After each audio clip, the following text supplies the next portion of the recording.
Mais déjà, merci à tout le monde d'avoir été là pour la classe. Vous êtes fous, vous êtes willing. Merci beaucoup. Et là, pour tous ceux qui se disent, genre, mais pourquoi on a fait une classe de ballet au Dairy Queen? Pour moi, c'est comme la chose la plus logique de la Terre.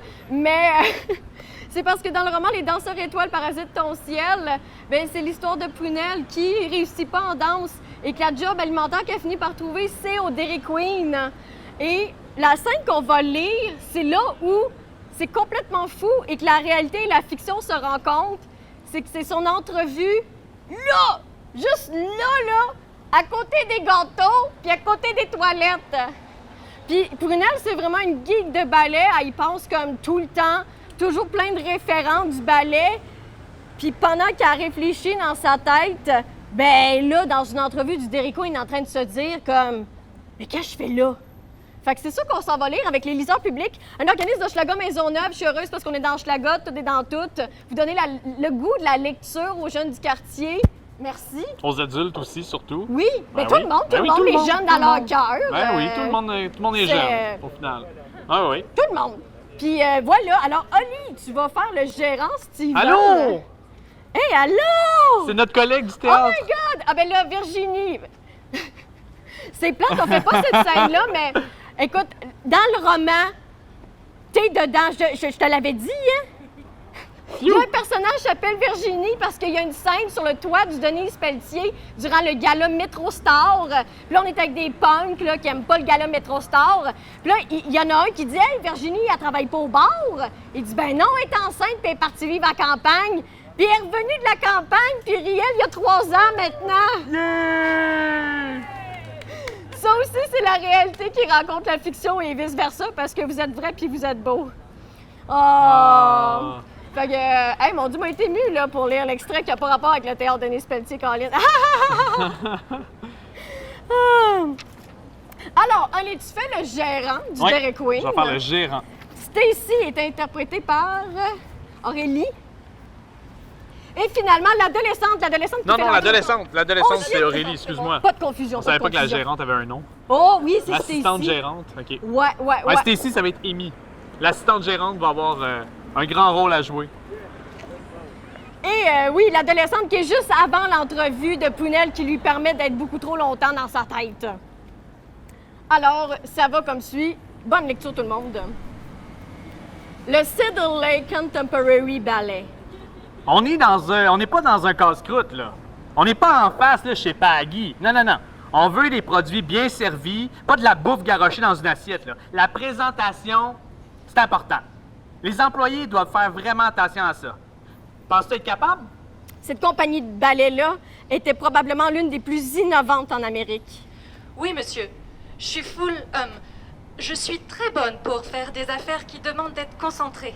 Le Cedar Lake Contemporary Ballet a fait découvrir au public états-unien les meilleurs chorégraphes d'Europe. Ce que t'aimais par-dessus tout, c'était leur manière d'intégrer autant d'émotions tout en nuances à travers des prestations d'une grande virtuosité. Cet hiver, par exemple, j'ai commencé à tricoter. Puis il faut être concentré pour toujours tirer égal sur le fil. Sinon, le résultat sera pas beau à la fin. Et l'audition annuelle du Cedar Lake reste la plus importante à laquelle tu t'es présenté. Sur la 26e rue à New York, ton cœur battait au rythme de tes pas. La peur et l'excitation s'entremêlaient alors que tu te dirigeais vers l'ancien entrepôt automobile converti en studio de danse. Les pulsations se gravaient là, dans ta cage thoracique. Et puis là, tu y étais, devant le Cedar Lake. Y entrer te remplissait d'une allégresse surréaliste. Bienvenue dans le cours des grands Prunelles. Ouais, c'est parce que t'es encore toute jeune, hein? Entre ces murs de briques, le vaste studio gorgé de lumière accueillait des centaines de candidats. Le nombre, 72 épinglés sur ton juste au corps. Vous étiez des numéros que les membres du jury prenaient en note sur leur pad. De la technique, de la chair, de la grâce en sueur, mais des chiffres quand même. Tu rivalisais avec les athlétiques états-uniennes, sans compter les chétives européennes et les asiatiques, entraînés comme des soldats qui avaient traversé un océan expressément pour l'audition. Ça serait ton premier emploi? Oui, monsieur. Maintenant, tu es en compétition avec une adolescente un peu boulotte. Comment tu penses gérer la pression, là? Tu sais, quand ça va être la canicule, puis il y a une trentaine de personnes qui vont attendre d'être servies avec plein d'enfants qui crient? Après l'échauffement en groupe, la directrice artistique du Cedar Lake, Alexandra Damiani, avait expliqué de sa voix aiguë et perçante une chorégraphie à reproduire.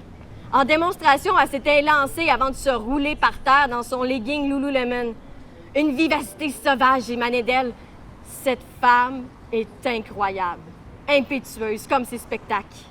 Je pense que je serais capable de servir tout le monde, puis de gérer la pression en même temps. Durant ses 15 années en tant que soliste, Damiani a dansé à New York pour le Metropolitan Opera Ballet, mais aussi à Montréal pour les grands ballets... pour les ballets de jazz. Je suis en train de réinventer l'histoire, moi, là. Fait qu'elle a dansé pour les ballets de jazz et pour Rubber Band Dance. Tu voulais travailler avec elle, puis tu voulais travailler avec Ebony Williams, la ballerine à l'âme et pop. Faut sourire à tous les clients, puis les servir comme si c'était les premiers de la journée. Je le sais, je viens souvent... Hey, je te reconnais, là! Enfant, Ebony Williams dansait le hip-hop avec les jeunes de son quartier avant de se mettre au jazz, à claquettes, puis au ballet grâce à un de ses voisins. Lassée, elle a courtement troqué ses pointes pour des pompons de cheerleaders avant de se consacrer pour de bon à la danse. Ce genre de parcours te rappelle que tous les chemins peuvent mener à une carrière d'envergure. Ouais, c'est ce que tu préfères te dire pendant que tu patientes depuis trop longtemps dans cette salle à manger où se déroulent les entrevues. Tu viens avec ton père et ta sœur, hein? Ah oui, un parfait peanut buster pour toi, un sundae qui est plus sur le menu pour ta sœur, puis une petite molle de temps en temps pour ton père. C'est ça, hein? C'est exact. Ouais, faut bien se souvenir de nos bons clients. Vous venez quand même souvent. Oui, c'est parce qu'on habite dans le bloc à côté. Le grand public connaît Ebony Williams parce qu'elle a chorégraphié les vidéoclips puis ensuite la tournée de Beyoncé. Toi, là, c'est parce qu'elle a dansé 10 ans pour le Cedar Lake. Et t'as déjà fait demi-tour, là, un aller-retour complet à New York pour aller assister à un de ses spectacles. Durant son solo, tu la voyais au sommet de sa forme.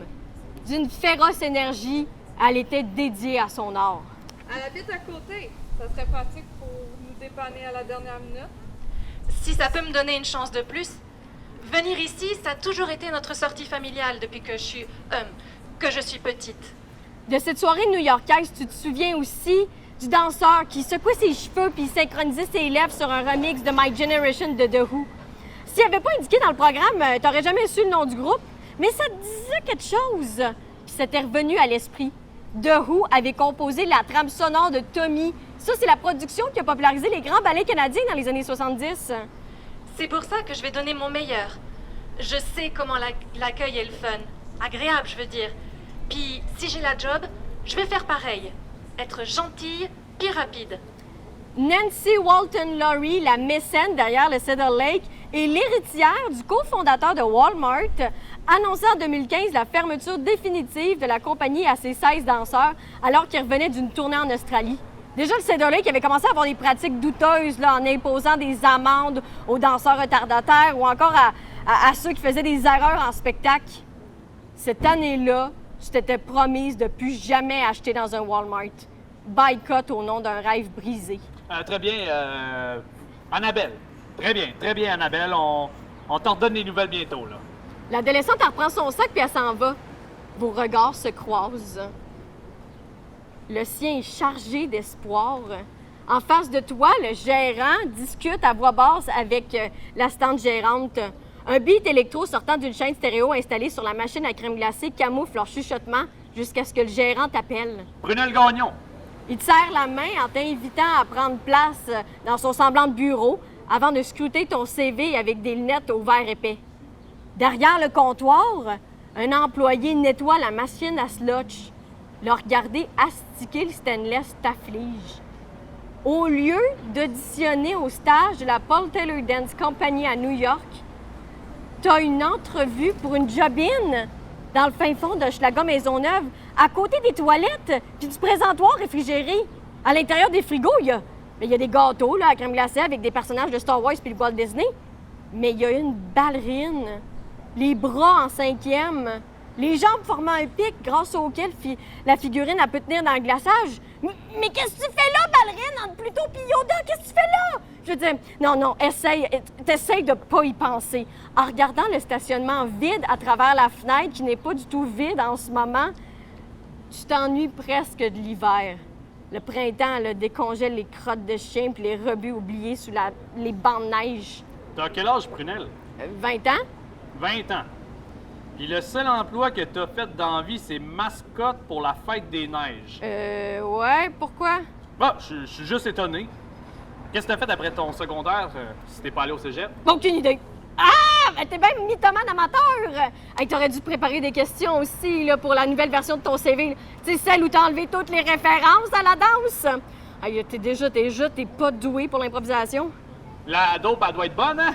Ben, il rit de sa joke. Tu restes assise, le dos droit, la tête haute, en attendant la suite de l'entrevue. Alors, Prunelle, pourquoi veux-tu travailler au Dairy Queen? Oh my God, toi aussi, tu te le demandes. Merci beaucoup. Et merci à Caroline qui n'est pas présente. Caroline, c'est elle, le Dairy Queen. C'est elle qui a permis qu'on fasse ça aujourd'hui. Et j'y ai dit, je parle du Dairy Queen dans ton roman, mais tu sais, mon personnage, elle le porte pas toujours dans son cœur. Fait que, honnêtement, genre, toutes les critiques peuvent haïr mon roman, mais Caroline, là, faut qu'elle l'aime parce que c'est tellement rempli d'amour. J'ai travaillé au Dairy Queen, ce Dairy Queen-ci, pendant 2 mois. Et c'est 2 mois que c'était pas le plus grand de ma gloire. Mais c'est là que j'ai décidé que j'allais écrire mon premier roman. J'ai trouvé le financement, j'ai écrit le premier, puis Chris, le deuxième, parle du Dairy Queen. Je peux pas dire que ce Dairy Queen-là, il n'y a pas un maudit impact dans ma vie. Fait que, pour de vrai, j'aimerais ça qu'on puisse applaudir Caroline, juste comme pour tous les jobs qu'elle peut donner à du monde comme moi. Je sais pas si ça fait tout le temps des romans, là, mais ça rappelle surtout, peu importe les chemins qu'on prend, ils sont parfois sinueux et la vie n'est pas un fleuve tranquille et parfois le fleuve nous amène jusqu'au Dairy Queen comme aujourd'hui. Merci les liseurs publics pour cette merveilleuse lecture. Merci XYZ de toujours me faire confiance avec mes mots et ma magie de mots. On espère en avoir créé aussi aujourd'hui. Merci David. Si vous n'avez jamais écouté le film Le Nid, allez-y gaiement parce que c'est excellent. Je t'aime David. Je te remercie vraiment beaucoup de ta présence. Et merci à tout le monde. Merci. Vous êtes willing, vous êtes beau, vous êtes hochelaguais ou non. C'est un bonheur d'avoir été avec vous pour ce pas lancement, parce qu'il n'est pas à vendre aujourd'hui, il est à vendre le 7 juillet. Encouragez les librairies indépendantes québécoises plus que jamais aujourd'hui. Il y a le bric-à-brac dans Hochelaga. Il va y avoir des copies le 7 juillet, sinon celles de votre quartier pour ceux qui ne sont pas d'ici. Et je nous souhaite une très belle fin de journée. Bon ballet! Bravo!